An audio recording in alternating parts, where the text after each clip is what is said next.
अस्सलाम वालेकुम। FBT lecture number 18 का आगाज़ करते हैं चैप्टर नंबर 4 से। Chapter number 4 effective communication. Effective communication देखिए होता क्या है। हम लोगों ने अभी तक जितना स्टडी किया chapter number 1, chapter number 2, chapter number 3, उसमें organization, types of organization, companies, इन सब को डिटेल में हम लोगों ने डिस्कस कर लिया। अब जब हमने इनको डिटेल में डिस्कस किया तो हम लोगों ने हायरार्की को भी डिस्कस किया कि एक स्ट्रेटेजिक लेवल है, एक टेक्टिकल लेवल है और एक ऑपरेशनल लेवल है। अब जब हमने इसकी हायरार्की बनाई कि स्ट्रेटेजिक लेवल है, टेक्टिकल लेवल है और ऑपरेशनल लेवल है, तो हमें इस चीज़ का अंदाज़ा हुआ कि जितने हमारे पास लेवल्स हैं, मैनेजेरियल लेवल्स हैं, इनमें हम जब हायरार्की डिफरेंट होगी तो कम्युनिकेशन पैटर्न भी डिफरेंट होंगे। जब हम सोल प्रोप्राइटरशिप में जॉब कर रहे हैं या काम कर रहे हैं या सोल प्रोप्राइटरशिप मैनेज कर रहे हैं, जब हम पार्टनरशिप मैनेज कर रहे हैं या काम कर रहे हैं, जब हम प्राइवेट लिमिटेड कंपनी या पब्लिक लिमिटेड कंपनी को मैनेज कर रहे हैं, तो हमारा फोकस इस चीज़ पे होना है कि वहाँ पे कम्युनिकेशन पैटर्न्स किस तरह चलते हैं। उसी को इस चैप्टर में समअप किया जाएगा जिसका नाम है इफेक्टिव कम्युनिकेशन, और इंतहाई ज़रूरी है और एग्ज़ाम में टेस्ट होता है बार बार। ये स्टडी नोट्स आपको एज इट इज़ प्रोवाइड कर दिए जाएंगे आपके पोर्टल पे भी और आपके ग्रुप में भी। Communication, the transfer of information between individuals that lead to understanding. हर वो प्रोसेस कम्युनिकेशन कहलाता है जिसमें हम आइडियाज़, हम इंफॉर्मेशन, हम डेटा एक पार्टी से दूसरी पार्टी को डिलीवर करते हैं।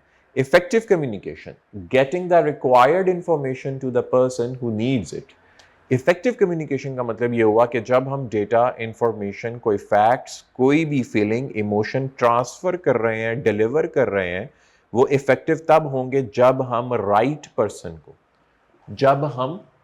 पर्सन को getting required information to the person who needs it, जब हम राइट पर्सन को in the most appropriate way, उस अंदाज में डिलीवर करेंगे कि उस तक इंफॉर्मेशन पहुंचे और उसको समझ भी आ जाए promptly and for its intended use. Promptly का मतलब हम उस टाइम को माइंड में रखें, राइट टाइम पे राइट इंफॉर्मेशन राइट इंसान को प्रोवाइड की जाए, राइट टाइम पे राइट इंफॉर्मेशन राइट इंसान को राइट मेथड से प्रोवाइड की जाए, तो हम कह सकते हैं कि हमारी कम्युनिकेशन इफेक्टिव होगी। तो हम सिंपल क्या कह सकेंगे कि हमारी कम्युनिकेशन इफेक्टिव होगी। अब जरा इस इफेक्टिव कम्युनिकेशन को आगे लेके चलते हैं। तो there are 6 pillars which you need to keep in your mind whenever you are getting to know what is effective communication. The number one is right message. जो डेटा हमारे पास है, जो इंफॉर्मेशन हमारे पास है, जो इमोशंस हमारे पास है, वो क्या होने चाहिए, वो राइट होने चाहिए। मतलब अब राइट का यहां पे मतलब क्या है? राइट का मतलब है एक्यूरेसी। यहां पे राइट मैसेज का मतलब है जिस इंसान को जिस डेटा की, जिस इंफॉर्मेशन की जरूरत है उसको वो प्रोवाइड करो। जिस इंसान को जिस इंफॉर्मेशन की जरूरत नहीं है उसको वो मैसेज नहीं भेजना। This is called right message. Right person, जिस इंसान को जरूरत है उसको राइट मैसेज का मतलब है राइट इंफॉर्मेशन, और राइट पर्सन का मतलब है जिसने उस इंफॉर्मेशन पे अमल दरामद करना है। तो the person you are choosing, the person you are going to deliver the information must be that person who's gonna take action upon your information. जैसे ही उसको इंफॉर्मेशन मिलेगी और वो एक्शन टेकअप करेगा, वो राइट पर्सन होगा। आपने इंफॉर्मेशन दी लेकिन उस बंदे को दी जो एक्शन नहीं ले सकता, तो वो राइट पर्सन कभी भी नहीं हो सकता। Number 3, understandable. अंडरस्टैंडेबल का मतलब क्या है? आपका जो मैसेज है, इंफॉर्मेशन है, आपका जो कंटेंट है, वो उस लैंग्वेज में होना चाहिए कि जब वो राइट पर्सन के पास पहुंचे तो उसको एज इट इज समझ में आ जाए जैसे आप डिलीवर कर रहे हैं।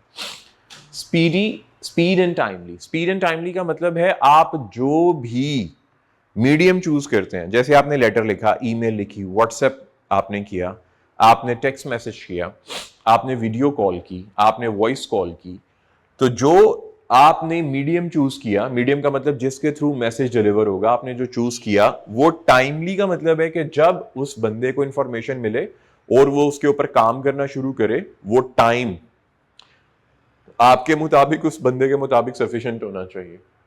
अगर आपने इंफॉर्मेशन डिलीवर की, उस बंदे ने काम किया लेकिन टाइम गुजर गया, तो फायदा नहीं है ना गुफ्तगू का, रात गई बात गई। समझ रहे हैं बात को? सपोर्ट्स डिसीजन, सपोर्ट्स डिसीजन का मतलब ये है कि जब भी आपने इंफॉर्मेशन डिलीवर करनी है, कम्युनिकेट करना है, तो उसमें वो तमाम के तमाम इंफॉर्मेशन प्लस उसके साथ एक्स्ट्रा फैक्ट्स डिलीवर करने हैं ताकि बात क्लियरली समझ में आ जाए। जब बात क्लियरली समझ में आएगी तभी कोई कॉलीग्स होंगे, तभी जूनियर्स होंगे, उसके ऊपर प्रॉपर एक्शन ले पाएंगे। और लास्ट में बचता है कॉस्ट इफेक्टिव। कॉस्ट इफेक्टिव का मतलब ये है कि आपने जब भी इंफॉर्मेशन डिलीवर करनी है, कम्युनिकेशन करनी है, आपने वो मीडियम, वो आपने पैटर्न डिसाइड करना है जिससे आपके कम से कम खर्चा हो। जैसे व्हाट्सएप ग्रुप बना लिया, एक डिपार्टमेंट के हेड ने, एचओडी ने व्हाट्सएप ग्रुप बना लिया, वो ग्रुप में मैसेज डिलीवर करता है, सबको मिल जाएगा, कॉस्ट इफेक्टिव है। ना कि वो क्या करे, टाइम अपना कंज्यूम करे और एक एक बंदे को मैसेज भेजे। जब वो एक एक बंदे को मैसेज भेजेगा तो उस पर टाइम उसका वेस्ट होगा। तो यहां पे जरूरी क्या है कि जब आप एचओडी हैं तो आपने, या जब आप कम्युनिकेटर हैं, आप कोई भी हायरार्की में किसी भी लेवल के ऊपर, आपका काम है इंफॉर्मेशन को डिलीवर करना, कम्युनिकेट करना टू द राइट पर्सन। तो आपने इन 6 पिलर्स को फोकस करना है ताकि ये 6 पिलर्स टाइमली, एफिशिएंटली, इफेक्टिवली आपके वो तमाम इंफॉर्मेशन की जो नीड है उसको फुलफिल कर सकें। आगे बढ़ते हैं।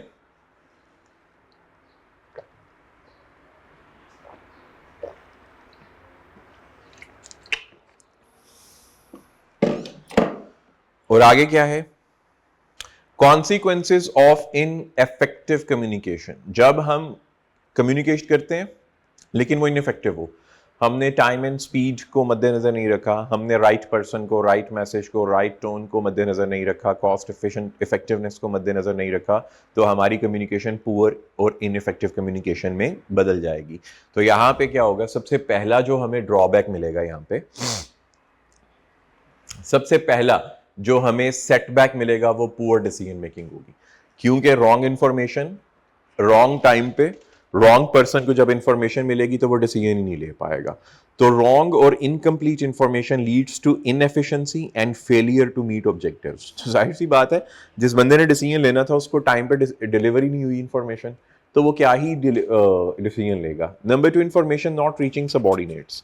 तो जब आप टाइम पे डिसीजन नहीं लोगे, टाइम पे इंफॉर्मेशन नहीं मिलेगी, तो जिन लोगों से आपने काम करवाना है वो काम भी नहीं तो कर पाएंगे। देखो ना, मैंने आपको लेक्चर डिलीवर करने ऑनलाइन रिकॉर्ड करवा के मुझ तक इंफॉर्मेशन ही लेट पहुंच रही है, तो मैं कैसे डिलीवर करूं? सोच के देखिए मैं कैसे डिलीवर करूं। Staff don't know what to do and fail to act. तो स्टाफ को पता ही नहीं है क्या काम करना है, तो वो काम क्या करेंगे? तो जो कंपनी है उसमें जो लोग हायर किए हुए हैं, जिन लोगों ने काम करना है, वो काम क्या करेंगे? काम कर ही नहीं पाएंगे। Number 3, information not reaching managers. Problems and opportunities are missed. Problems and opportunities are missed. इसका मतलब क्या हुआ कि जब मैनेजर्स को फीडबैक नहीं मिलेगा। देखिए जरा, मैं आपको थोड़ा सा ना एक पैटर्न समझाने की कोशिश करता हूं। यहां पे इस पैटर्न को अंडरस्टैंड कीजिएगा। हम इधर लेके आए इसको।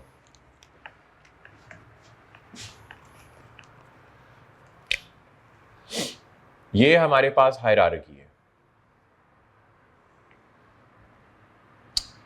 ये हमारे पास स्ट्रेटेजिक लेवल है और ये हमारे पास टेक्टिकल लेवल है। यहाँ पे डायरेक्टर्स, एचओडीज, बल्कि हम एचओडीज ठीक है, डायरेक्टर्स फॉल करते हैं। यहाँ पे हमारे पास जीएम्स, मैनेजर्स फॉल करते हैं, और यहाँ पे हमारे पास कोर टीम फॉल करती है। देखो ये क्लियरली नजर आ रहा है क्या हमें? ब्लू मार्कर मेरे पास है नहीं ना, है।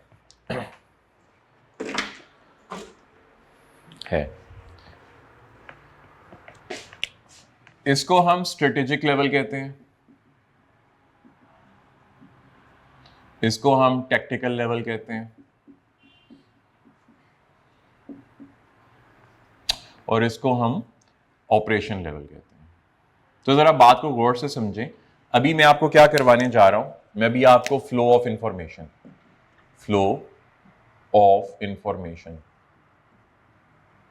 करवाने जा रहा हूं।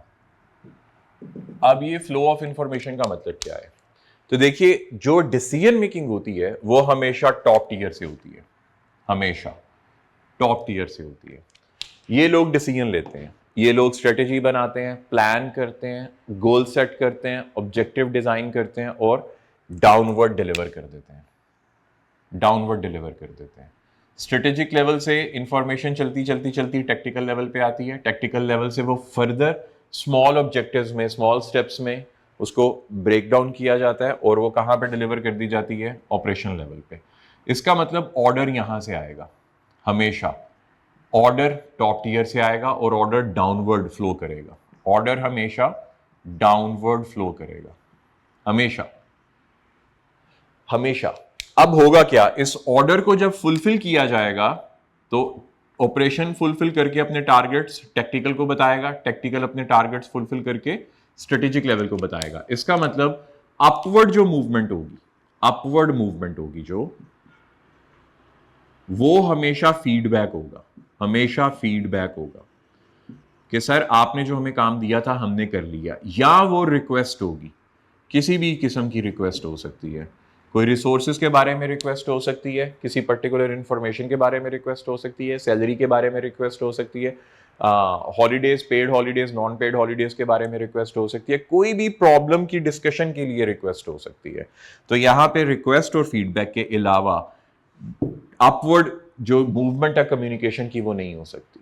इसके लिए कंपलसरी क्या है कि आपने सिर्फ फीडबैक या रिक्वेस्ट करनी है ऊपर वाले लोगों को, क्योंकि वो हायरार्की में आपसे सीनियर है। इसी तरह जो ऊपर हायरार्की में टॉप लीडरशिप बैठी है वो आपको जो फ्लो ऑफ कम्युनिकेशन होता है वो डाउनवर्ड होगा और उसमें हमेशा वो ऑर्डर देंगे या कभी कभार सजेशन देंगे, ऑर्डर या सजेशन। मोस्टली ये दो चीजें, ये दो पैरामीटर्स लेके हम चल रहे होते हैं। तो इसका मतलब इस किस्म की कम्युनिकेशन को जो डाउनवर्ड और अपवर्ड होती है, जिसमें डाउनवर्ड में हम ऑर्डर देते हैं और अपवर्ड में ऑर्डर का फीडबैक बनता है। ऑर्डर में क्या हुआ, हमने इनको एक टास्क दिया, उन्होंने टास्क कंप्लीट करके हमें बता दिया, रिपोर्ट कर दिया, रिपोर्ट, तो वो हमारे सामने क्या हुआ, फीडबैक आ गया। इस किस्म की कम्युनिकेशन को हम वर्टिकल कम्युनिकेशन भी कहते हैं। दिस इज कॉल्ड, ये लिखा हुआ है सर आपके नोट्स में, वर्टिकल कम्युनिकेशन।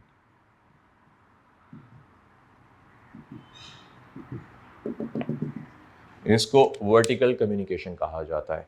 अब ये जो पैटर्न है ना, आपने इसको याद रखना है। इंफॉर्मेशन नॉट रीचिंग मैनेजर्स, इसका मतलब क्या हुआ, ये जरा जो थर्ड पॉइंट है, इसका मतलब ये हुआ कि जब हम वर्टिकल कम्युनिकेशन करते हैं, स्पेशली डाउनवर्ड कम्युनिकेशन करते हैं, तो अगर राइट टाइम पे strategic level right information deliver नहीं करता, जो टेक्निकल लेवल के मैनेजर्स हैं उन तक इंफॉर्मेशन पहुंचेगी नहीं। तो क्योंकि टेक्निकल मैनेजर्स उस इंफॉर्मेशन को फर्दर ब्रेक डाउन करके ऑपरेशन कोर टीम को देंगे और कोर टीम उस पर काम करना शुरू कर देगी, तो काम रुका रहेगा जब तक प्रॉपर इंफॉर्मेशन डिलीवर नहीं होती। तो बड़ी बड़ी कंपनीज में हमेशा इस कम्युनिकेशन पैटर्न को फॉलो किया जाता है ताकि आपका जो वर्क इन प्रोग्रेस है वो रुके नहीं, वो वर्क इन प्रोग्रेस कंटिन्यू रहे। लैक ऑफ ट्रस्ट, जब हमारे कोलीग्स के दरमियान, मैनेजर्स के दरमियान, टॉप टीयर और बॉटम टीयर के दरमियान ट्रस्ट ब्रीच होता है तो कभी भी इफेक्टिव कम्युनिकेशन नहीं होती। ये ट्रस्ट एक ऐसी चीज है जो कहीं पे भी ब्रीच हो जाए। मैं आपको एक एग्जांपल देता हूं प्रोफेशनल पर्सपेक्टिव में। अगर आप एक जगह पे काम कर रहे हैं और आपका बॉस है, ठीक है, आपका बॉस और आप, यानी कि आपका मैनेजर और आप जूनियर मैनेजर हैं या जूनियर उसके जो भी सबॉर्डिनेट्स हैं, आप उसके सबॉर्डिनेट टीम का हिस्सा हैं। आप दोनों जब फर्स्टली ज्वाइन करेंगे ना एक टीम को, आप पहली दफा टीम में गए, आपने मैनेजर से मुलाकात की, अपने कॉलीग से मुलाकात की, तो फर्स्ट टास्क के ऊपर ना आप सब लोग एक दूसरे के लिए ट्रस्टवर्दी होते हो, क्योंकि अभी तक आप लोगों ने ट्रांजैक्शंस नहीं की, सोशल और प्रोफेशनल ट्रांजैक्शंस, सोशल और प्रोफेशनल ट्रांजैक्शंस अभी तक नहीं की आप लोगों ने। सोशल ट्रांजैक्शन का मतलब है आपने उनके साथ बैठ के इधर उधर की बातें नहीं की, क्योंकि वी आर सोशल एनिमल्स ना, तो इधर उधर की बातें हो जाती हैं अपनी टीम में भी। नंबर 2, प्रोफेशनल ट्रांजैक्शन का मतलब है बॉस ने अभी तक आपको कोई टास्क नहीं दिया और आपने टास्क परफॉर्म करके उसकी रिपोर्ट बॉस को नहीं की, तो अभी तक आप दोनों के दरमियान एक म्यूचुअल ट्रस्ट और म्यूचुअल कॉन्फिडेंस क्या है, मैनेज्ड है, म्यूचुअल कॉन्फिडेंस सस्टेन करता है वहां पे। अब होगा क्या, आहिस्ता आहिस्ता टाइम गुजरेगा, बॉस के मूड स्विंग होंगे, आपके मूड स्विंग होंगे, बॉस कहीं पे आपको प्रेशराइज करेगा, कहीं पे आप बॉस को थोड़ा सा बैकफायर करोगे, तो यहां पे चलते चलते ये फ्रिक्शन आना शुरू हो जाएगी, इन दोनों के दरमियान फ्रिक्शन आना शुरू हो जाएगी। तो जब फ्रिक्शंस आती हैं एक टीम के अंदर, कोहेसिवनेस कम हो जाती है, यूनिटी कम हो जाती है उस फ्रिक्शन से, तो वहां पे ट्रस्ट इश्यूज आ जाते हैं। और नॉर्मली ट्रस्ट इश्यूज जो आप लोग देखेंगे, एक्सपीरियंस करेंगे, वो क्या होगा, आपकी टीम में एक बंदा होगा जो बॉस का चहीता होगा, और वो बॉस ने जानबूझ के टीम में रखा होगा। मैंने अभी तक जितनी देर काम किया, मैंने ऐसी कोई टीम नहीं देखी जिसमें जो बॉस का चहीता है ना वो ना हो। हर जगह हर टीम में जो एचओडी होता है उसका एक चहीता होता है, हर जगह पे होता है, हर जगह पे होता है। ठीक है, हर जगह मतलब हर जगह। आप कोई भी सेक्टर ले लो, कोई भी इंडस्ट्री ले लो, कोई भी आप वर्किंग प्लेस की बात कर लो, वहां पे अगर टीम सेटअप है, एक टीम डायनामिक्स चल रहे हैं, तो उस टीम के जो डायनामिक्स हैं उनमें एक डायनामिक ये कंपल्शन है कि वहां पे एक बॉस होगा, लीडर होगा, और लीडर का एक चहीता होगा। अब जो ट्रस्ट इश्यूज नॉर्मली आप लोग फेस करेंगे जब आप लोग फर्म्स में जाते हैं, अपनी जॉब्स पे जाते हैं, तो वहां पे एक चहीता होगा। चहीता आपका ट्रस्ट ब्रीच करेगा, वो जाके बॉस को चुगली करेगा, वो बॉस के कान भरेगा, वो दो चार बातें एग्जैजरेट करेगा, थोड़ा सा भी फ्रिक्शन आई वो ज्यादा बड़ा एक पहाड़ बना के बॉस को बताएगा। तो बॉस आपके लिए अपने दिमाग में एक नेगेटिव इमेज बनाना शुरू कर देगा। ये नॉर्मल होना है, आप सबके साथ होना है, ये हमारी नेचर में है, हम इससे बाज नहीं रह सकते ना, हम लोग बहुत अच्छे लोग हैं। तो जिसकी वजह से जो हमारी अच्छाई है ना वो ट्रस्ट इश्यूज बना देती है, और ये हर जगह पे होता है। तो जिसकी वजह से जब जब ट्रस्ट इश्यूज आएंगे तो हमारी कम्युनिकेशन डीरेल हो जाएगी। तो आप, ये मैसेज मेरा क्या है कि कोशिश कीजिएगा फ्रिक्शन कम से कम आए, कोशिश कीजिएगा। और देखो, वो जो बॉस का चहीता होगा ना वो भी हमारे जैसा ही कोई अंदर से इंसान होगा। तो अगर मेरी रिक्वेस्ट है, आप लोग मेरा लेक्चर ले रहे हैं तो बॉस का चहीता मत बनो, इंसान बनो, क्योंकि जो बॉस के चहीते होते हैं ना वो इंसान नहीं होते हैं। पुअर मोरल, जब ये फ्रिक्शन आती है ना, ट्रस्ट ब्रीच होते हैं, लैक ऑफ ट्रस्ट आता है, तो फिर मोरल लो हो जाता है। आपका टीम में जाने को काम नहीं करेगा, आपका दिल लगा के काम करने को दिल नहीं करेगा, दिल लगा के काम करने को, आपका दिल जोई से काम करने को दिल नहीं करेगा। आप ऑफिस जाएंगे ना तो आपको मौत पड़ेगी, ऐसा चलो मैं कह देता हूं। देखा, आप ना अपना सेल्फ एनालिसिस कीजिएगा। जितने भी लोग जब आप सुबह उठते हैं तो क्या आपके दिल से अंदर से आवाज आ रही होती है कि I have to be in my office, I have to be there? क्या आपके दिल से आवाज आती है कि आज मुझे ना ऑफिस जरूर पहुंचना है यार? प्रेशर नहीं, खुशी, मोटिवेशन। अगर तो नहीं है तो इसका मतलब क्या हुआ, आपका मोरल लो है। और जब मोरल लो होता है तो आप इफेक्टिव नहीं रहते हो, आप एफिशिएंट नहीं रहते हो। ठीक है, आप जब अपने ऑफिस में जाते हो, अपने कॉलीग से मिलते हो तो पंगेबाजी हो जाती है। उसकी वजह ये है कि जो आपका वो इन्वायरमेंट होता है ना वो आपके लिए टॉक्सिक हो जाता है। अब वो जब टॉक्सिक होता है तो वो तमाम सारी की सारी बातें आपके माइंड में फिर घूमती रहती हैं। आप साइकिक प्रिजनर बन जाते हो, ओवर थिंकिंग करते हो, ओवर थिंक। आपकी जिंदगी जो पर्सनल लाइफ होती है ना, इस ओवर थिंकिंग की वजह से वो भी खराब हो जाती है। आपका दिमाग हर टाइम घूम रहा है और उसमें वही चल रहा है।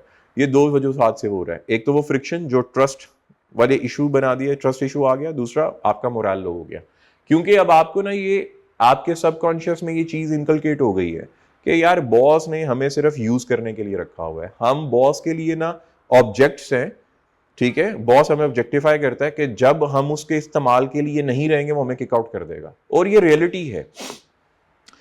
आज के दौर में अगर आपको जॉब मिलनी है ना, आज के दौर में अगर आपने किसी इंसान से दोस्ती करनी है ना, आज के दौर में अगर आपने किसी इंसान से अच्छे ताल्लुकात इस्तवार करने हैं ना, तो वो सिर्फ इसी बेस पे करने हैं कि वो आपके काम आ सकेगा। मार्क माय वर्ड, मैं इसके ऊपर शर्त लगाने को तैयार हूं कि अगर कोई इंसान आपके काम नहीं आ रहा वक्ती तौर पे, तो आप उसके साथ ताल्लुक इस्तवार नहीं रखेंगे। कभी कभार 5-10 सालों में एक दफा मिलने, उससे तो मिलने। अगर वो आपके काम नहीं आ रहा, आप उसका हालचाल पूछने के लिए भी फोन नहीं करेंगे, आप बॉदर ही नहीं करेंगे। और मैं अक्सर कहा करता हूं, हमारे पाकिस्तान में, इवन इंडिया में, श्रीलंका में, बांग्लादेश में, उसके बाद वियतनाम का मुझे आइडिया नहीं है, नेपाल में, यहां पे जो सबसे कमजोर फ्रेंडशिप्स हैं, सबसे वीक फ्रेंडशिप्स हैं, वो वर्किंग प्लेस के ऊपर होती हैं। अगर आप एक ऐसे इंसान हो, आप इंट्रोवर्ट नेचर है आपकी, आप जॉब पे जाते हो, जॉब पे जाके आपकी एक दो कॉलीग के साथ दोस्ती हो जाती है। ठीक है, पूर्व मोराल के पर्सपेक्टिव में सोचिएगा, याद रखिएगा वो जो कॉलीग से आपकी दोस्ती हुई है ना, सबसे वीक दोस्ती है, सबसे वीक फ्रेंडशिप है। उसकी वजह मैं बता रहा हूं, क्योंकि जो कॉलीग्स के दरमियान फ्रेंडशिप होती है वो सिर्फ बेस कर रही होती है उस इन्वायरमेंट की पोटेंशियल पे, जिस इन्वायरमेंट में आप रह के काम कर रहे हो। ये इसको ना जरा दिमाग में घुसा लो, उस इन्वायरमेंट की पोटेंशियल पे वो डिपेंड करती है। अगर पोटेंशियली उस इन्वायरमेंट में स्ट्रेंथ हुई पॉजिटिविटी की, तो आपकी वो फ्रेंडशिप स्टेबल रहेगी। जिस टाइम वो पोटेंशियली टॉक्सिक हो गया इन्वायरमेंट, तो सबसे पहले जो चीज ब्रीच होगी वो आप लोगों की फ्रेंडशिप होगी। फिर आप लोगों की फ्रेंडशिप स्टेबल सस्टेन करेगी सिर्फ गिव एंड टेक के ऊपर, कंसिडरेशन के ऊपर। अगर आप अपने कोलीग के काम आ सकेंगे वो आपका दोस्त रहेगा, अगर आप अपने कोलीग के काम आपका कोलीग आपके काम आ सकेगा तो वो आप उसके दोस्त रहोगे। बस सबसे वीक जो फ्रेंडशिप्स हैं आज के दौर में जो मैंने देखी हैं, वर्किंग प्लेसेस की हैं। इसी वजह से जो बचपन के आपके दोस्त होते हैं वो बुढ़ापे तक आपके साथ ही रहते हैं, क्योंकि उनसे ना आपका ये गिव एंड टेक कंसिडरेशन वाला सिनेरियो नहीं बनता। बचपन की दोस्तियां जरा खालिस होती हैं।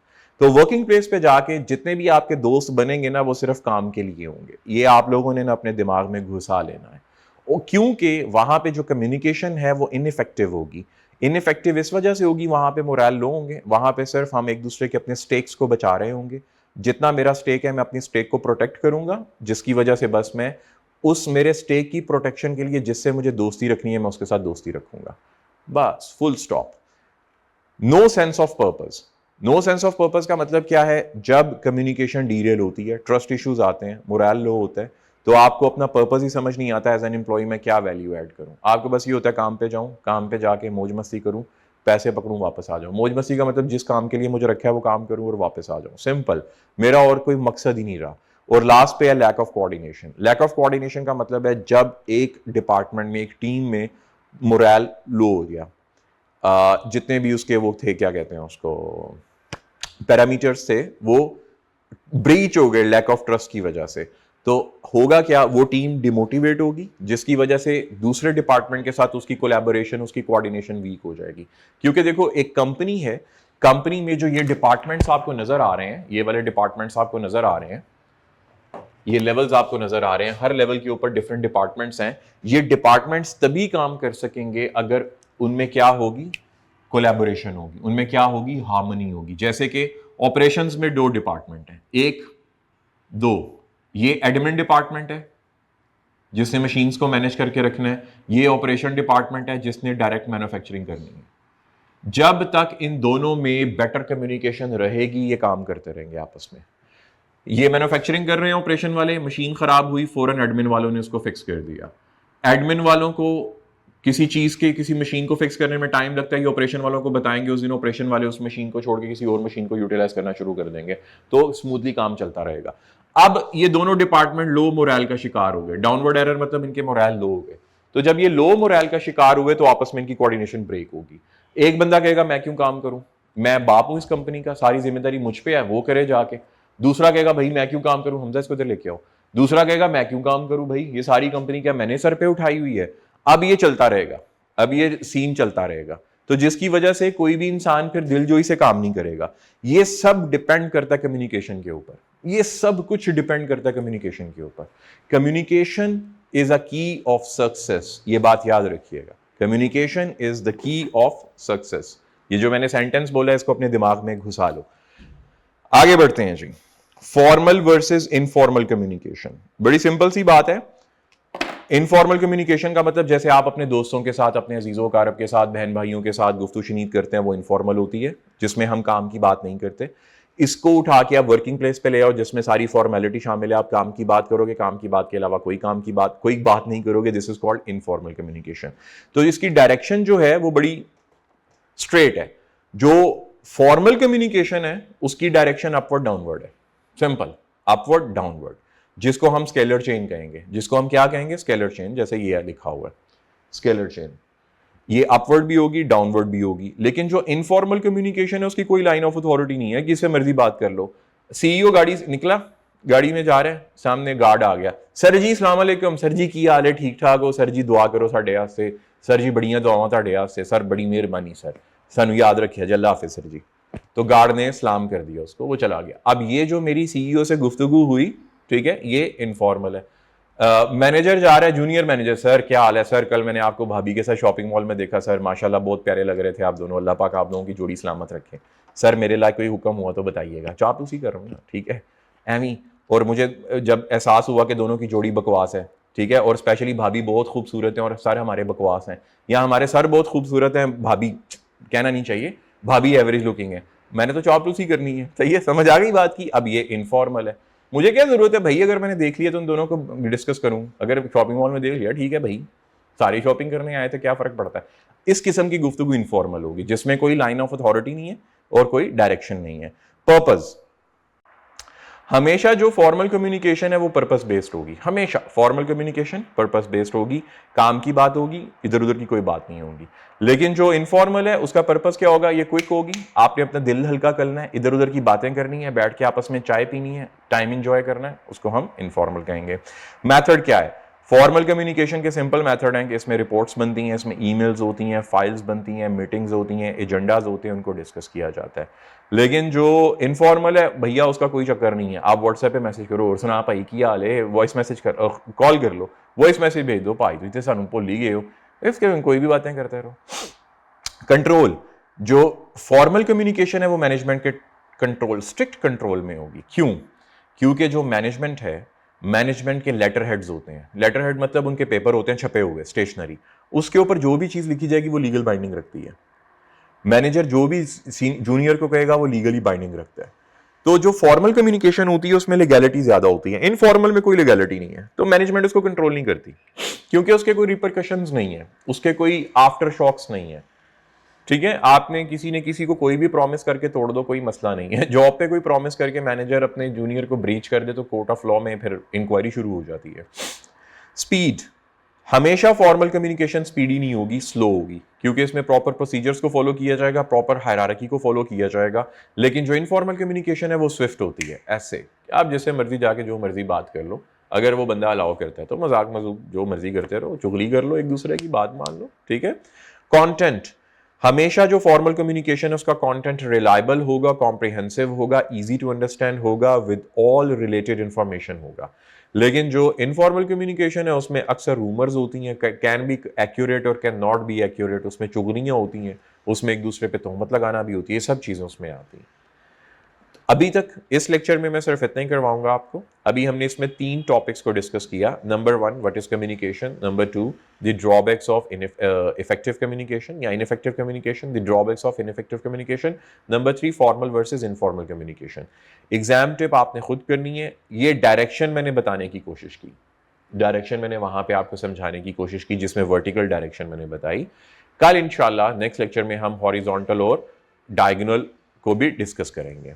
फिर उसके बाद हम वर्बल और नॉन वर्बल क्यूज की तरफ चले जाएंगे और communication method. Communication method exam में नहीं आते, ये आप लोगों को वैसे ही आते हैं, ठीक है। तो आज आपने कम्युनिकेशन मेथड भी एक दफा रीड कर लेने हैं यहां से इस लेक्चर में। ये मैं पढ़ाऊंगा नहीं, बच्चों वाले हैं, आप लोगों को पहले ही आते हैं, मैं क्या पढ़ाऊं। तो कम्युनिकेशन पैटर्न मेथड्स आपने रीड कर लेने हैं, ठीक है। ये मैं नहीं पढ़ाऊंगा, मैं पैटर्न्स की तरफ जाऊंगा, पैटर्न्स एग्जाम में आते हैं ये वाले जो आपको नजर आ रहे हैं।